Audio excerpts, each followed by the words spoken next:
అర్హత ఉన్న ఏ లబ్ధిదారు కూడా సంక్షేమ పథకాలను మిస్ కాకుండా చూడాలనేదే తమ ప్రభుత్వం లక్ష్యమని ముఖ్యమంత్రి వైఎస్ జగన్మోహన్ రెడ్డి స్పష్టం చేశారు. ప్రజలకు మన ప్రభుత్వం ఎప్పుడూ తోడుగా నిలబడుతుందని, అర్హత ఉండి సాంకేతిక కారణాలతో అందని వారికి పథకాన్ని వర్తింపజేయాలనే తలంపుతోనే ఈ మంచి కార్యక్రమాన్ని అమలు చేస్తున్నామని అన్నారు.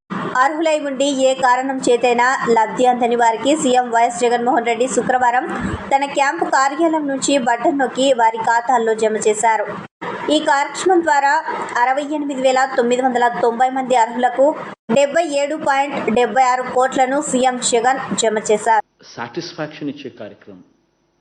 ఎందుకనంటే ఎవరికైనా కూడా ఎప్పుడైనా కూడా ఏ సమస్య వచ్చినా కూడా ప్రభుత్వం దాన్ని సాల్వ్ చేయడానికి కోసమే వారి తరపున ప్రజల తరపున ఒక మంచి సేవకుడిగా ప్రభుత్వం ఉంది వాళ్ళ తరపున అని చెప్పి భరోసా కల్పించే ఒక మంచి కార్యక్రమం.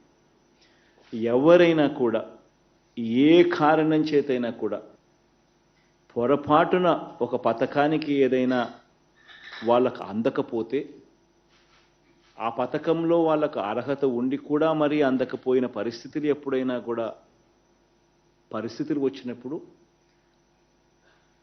వాళ్ళకు మళ్ళీ గుర్తుపెట్టుకొని 1 మంత్ లోపల ఆ పథకం అయిపోయిన ఆ స్కీమ్ అయిపోయిన 1 మంత్ లోపల వాళ్ళకి మళ్ళా టైం ఇచ్చి మళ్ళీ వాళ్ళ చేత అప్లికేషన్ పెట్టించి మళ్ళీ ఆ అప్లికేషన్ను వెరిఫై చేయించి వితిన్ 6 months 6 నెలల లోపు మళ్ళీ ఆ లబ్ధిదారుడికి మంచి జరిగిస్తూ మళ్ళీ ఆ పథకానికి మళ్ళీ తనకు నష్టపోకుండా మళ్ళీ ఆ బెనిఫిట్ను ఆ లబ్ధిదారుడికి అందజేసే ఒక మంచి కార్యక్రమం జరుగుతూ ఉంది.